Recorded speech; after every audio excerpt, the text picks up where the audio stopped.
Hello guys, welcome back to my channel. তো কেমন আছো তোমরা সবাই?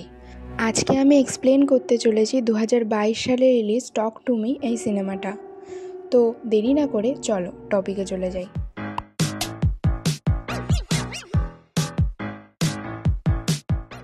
সিনেমার শুরুতে একটা ছেলেকে দেখানো হয় যে তার ভাইকে খুঁজতে একটা পার্টিতে এসেছে। সে সবাইকে ওর ভাইয়ের কথা জিজ্ঞাসা করলে একজন বলে যে ওর ভাই উপরের ঘরে আছে। ও সেখানে গিয়ে দরজা ভেঙে ভিতরে ঢুকে দেখে ওর ভাইয়ের সারা গায়ে আঘাতের চিহ্ন। ও ওর ভাইকে ধরে বাইরে আনলে সবাই ভিডিও করতে থাকে।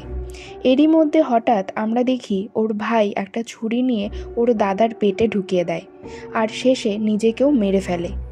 এর পরের সিনে মিয়া নামের একটা মেয়েকে দেখানো হয়। কিছু সময় আগে ওর মা মারা গেছে আর মিয়া সব থেকে ক্লোজ ওর মার সাথেই ছিল।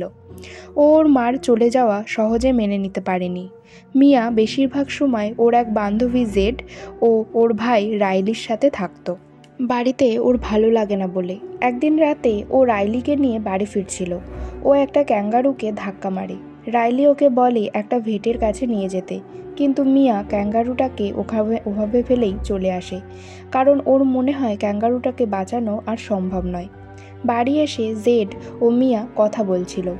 জেড এখন মিয়ার এক্স বয়ফ্রেন্ড ড্যানিয়েলের সাথে রিলেশনে আছে, সেটা মিয়াও জানে। জেড মিয়াকে একটা ভিডিও দেখায় যেখানে ওদের গ্রুপের একটা মেয়ে পজেস হয়েছে। এটা নাকি ওদের খেলা।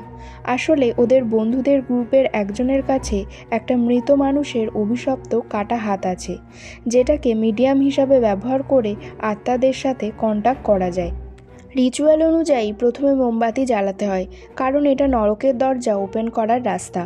এরপর হাত ধরে কেউ যদি টক টু মি বলে, তাহলে সেই মানুষের সামনে একটা যে কোনো আত্মা চলে আসে। তখন যদি সে বলে লেট ইউ ইন, তাহলে সেই আত্মা তার শরীরে ঢোকে, কিন্তু তাকে ওই হাতটা 90 সেকেন্ডই ধরে রাখতে হবে ও তারপর মোমবাতি নিভিয়ে দিতে হবে, নয়তো ওই আত্মা ওই মানুষের শরীরে চিরদিনের মতো ঢুকে যাবে। আসলে ওদের কাছে এটা মজার মতো, তাই প্রায়ই ওরা এটা খেলে থাকে। সেদিন রাতে মিয়া, জেড ও রাইলি ওই গ্রুপ পার্টিতে জয়েন করে। সেদিন মিয়া প্রথমে ভিকটিম হয়, মানে ওই খেলাটা ওই প্রথম শুরু করে। রিচুয়াল অনুযায়ী যশ ওকে চেয়ারে বেঁধে খেলা শুরু করে। ও ওই হাতটা ধরে টক টু মি বলতেই ওর সামনে একটা আত্মাও দেখতে পায়, যেটা আর কেউ দেখতে পাচ্ছিল না। এরপর মিয়া ওকে লেট ইউ ইন বলতেই ওই আত্মাটা ওর ভিতরে ঢুকে যায়। এরপর মিয়া অদ্ভুত ব্যবহার করতে থাকে। সবাই এটা ভিডিও করছিল। বাকিরা এটাকে মজা হিসাবে নিলেও রাইলি ভয় পেয়ে যায়। এরপর সময় মতো ওর হাত থেকে সেই হাতটা সরিয়ে নিলে মিয়া আবার স্বাভাবিক হয়ে যায়। রাতে বাড়ি এসে রাইলি মিয়ার সাথে কথা বলে। ওখানে আমরা জানতে পারি মিয়ার মা অনেকগুলো ঘুমের ওষুধ খেয়ে সুইসাইড করেছিল আর ওর বাবা সেই দিন বাইরে ছিল। এরপর ওরা কথা বলতে বলতে ঘুমিয়ে পড়লে আমরা দেখি রাইলির মাথার উপর একটা কালো হাত রাখতে। পরদিন জেড ওই গ্রুপের হেড হাইলিকে বলে ওর বিএফ ড্যানিয়েল ওই গেমটা ট্রাই করতে চায়, তাই রাতে ওদের বাড়িতে ওই গেমটা আবার খেলতে। সেই মতো জেডের বাড়ি রাতে সব অ্যারেঞ্জ করা হয়। ড্যানিয়েলকে বেঁধে সেম প্রসেস করলে ওর সাথেও একই ঘটনা ঘটে, আর তারপর সময় মতো ওর হাতটা সরিয়ে নেওয়া হয়।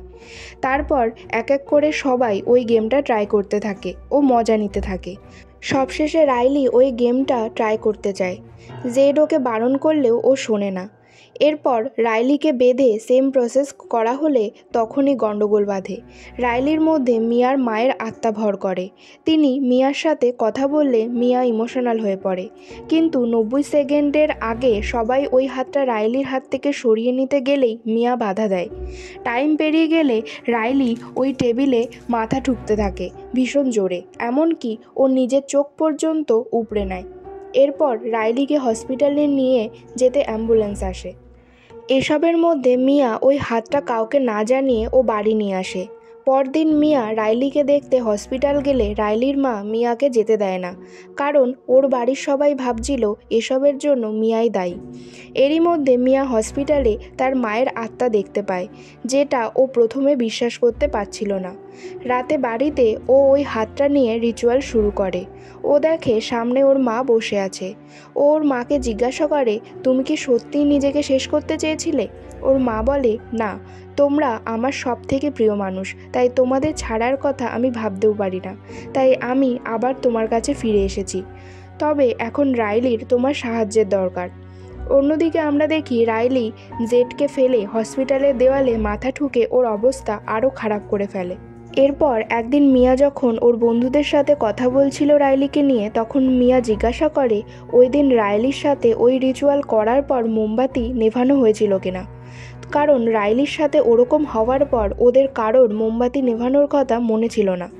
এরপর মিয়া ওদেরকে বলে রাইলির সাথে সেম রিচুয়াল করে মোমবাতি নিভিয়ে দিলে সিচুয়েশান ঠিক হলেও হতে পারে। সেই মতো ওরা হসপিটালে গিয়ে রাইলির মার অনুপস্থিতিতে ওই রিচুয়াল করে, কিন্তু তাতেও কোনো লাভ হয় না। তখন ওর মাথায় একটা বুদ্ধি আসে। ও ভাবে যদি রাইলির শরীরে অন্য আত্মা ঢুকে থাকে তাহলে রাইলির আত্মাও অন্য জগতে এখনও ফেঁসে আছে। ও তখন ওই হাতটা ধরে সেম রিচুয়াল আবার করে আর বলে রাইলি টক টু মি। তখন ওর সামনে একটা বাচ্চা মেয়ে আসে। মিয়া ওকে জিজ্ঞাসা করে তুমি জানো রাইলির আত্মা কোথায় আছে? তখন ওই মেয়েটা ওকে ভিশন দেখায় যে রাইলির আত্মাকে অনেকগুলো আত্মা জোর করে চেপে ধরে আছে, আর বেশি যে চেপে আছে সে হলো সেই আত্মা যে ওর শরীরে ঢুকে আছে। জেডরা ওকে তারপর শান্ত করে। বাড়ি ফিরলে মিয়ার বাবা একটা চিঠির ব্যাপারে মিয়াকে জানায়, যেটা ওর মা লিখে রেখেছিল তার মৃত্যুর আগে। ওর বাবা ওটা এতদিন লুকিয়ে রেখেছিল এটা ভেবে যে মিয়া এটা জানলে বেশি কষ্ট পাবে। সেই চিঠিতে লেখা ছিল ওর মা ইচ্ছা করেই সুইসাইড করছে, কারণ ওনার মধ্যে বাঁচার ইচ্ছাই শেষ হয়ে গেছে, কারণ ওর মার মানসিক রোগ ছিল। এরপর মিয়া ওর বাবাকে ধরে কাঁদতে থাকে, কিন্তু মিয়া সেখানেও ওর মাকে দেখতে পায়। ওর মাকে দেখে ওখান থেকে চলে আসলে ওর মা বলে ওটা তোমার বাবা নয়, ও সব মিথ্যা বলছে, ও তোমাকে আসলে মারতে চায়। তখনই ওর বাবা ঘরে ঢুকলে মিয়া দেখে ওর বাবা ওকে মারতে যাচ্ছে। মিয়া তখন সেলফ ডিফেন্স করতে গিয়ে ওর বাবার গলায় একটা কাঁচি ঢুকিয়ে দেয়। তারপরও বুঝতে পারে ও এতক্ষণ হ্যালুসিনেশন করছিল। পরদিন সকালে মিয়া জেডকে ওর বাড়ি আসতে বলে ফোন করে। বাড়ি গেলে জেড দেখে মিয়া বাড়ি নেই আর মিয়ার বাবা মারা গেছে। আর এদিকে মিয়া চলে যায় রাইলির কাছে হসপিটালে। ও গিয়ে দেখে বেডে রাইলি নেই, রাইলির জায়গায় শুয়ে আছে ওর শরীর দখল করে থাকা আত্মাটা। এরপর রাইলির মা এসে দেখে রাইলি ওর বেডে নেই। জেড আবার হসপিটালে গেলে দেখে মিয়া রাইলিকে নিয়ে একটা হুইল চেয়ারে বসিয়ে কোথাও নিয়ে যাচ্ছে। মিয়া ওকে নিয়ে একটা রাস্তার ধারে নিয়ে যায়। মিয়া একটা ঘোরের মধ্যে ছিল দেখেই মনে হচ্ছিল। ও বুঝতে পারছিল না কি হচ্ছে ওর সাথে। এদিকে মিয়ার মা ওকে পিছন থেকে ক্রমাগত বলছিল রাইলিকে মেরে ফেলতে। এরপর আমরা দেখি একটা গাড়ি আসতেই একটা অ্যাক্সিডেন্ট হয়, আর দেখা যায় রাইলি না, বরং মিয়ারই অ্যাক্সিডেন্ট হয়েছে।